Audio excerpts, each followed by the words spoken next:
नमस्कार. आपण पाहत आहात विशेष वृत्तांत. मी ज्ञानेश्वर टोंपे.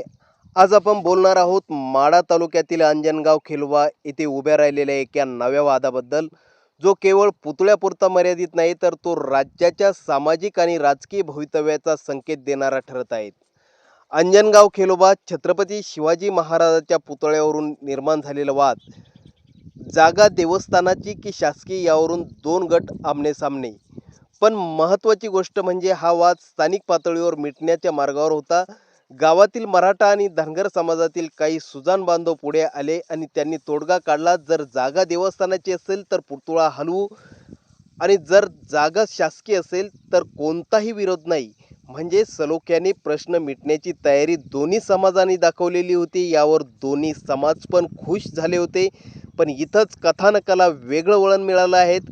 स्थानिक पातळीवर प्रश्न मिटत असताना राजकीय स्वार्थापायी हा वाद पुन्हा पेट घेतोय का, हा मोठा प्रश्न उपस्थित होतो आहे. कारण हा वाद फक्त पुतळ्याचा नाही, तर सध्या महाराष्ट्रात आरक्षण मुद्दा तापलेला आहे. मराठा, धनगर समाज आणि मुस्लिम आणि दलित अशा अनेक वर्षापासून आरक्षणासाठी आश्वासन मिळाले, पण अंमलबजावणी मात्र अपुरीच. जरांगे पाटील यांच्या आंदोलनानंतर समाजामध्ये एक नवी जागृती निर्माण झाली आणि आता हेच समाज एकत्र येताना दिसत आहेत.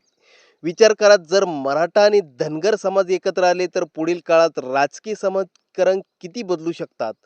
प्रस्थापित सत्ताधाऱ्यांना ही मोठी डोकेदुखी ठरू शकते आणि त्यामुळेच अंजनगाव सारखा स्थानिक वादाचा राजकीय रंग देऊन हा मुद्दा चिघळत ठेवला जातोय का, हा प्रश्न आता अधिक गंभीर झाला आहे.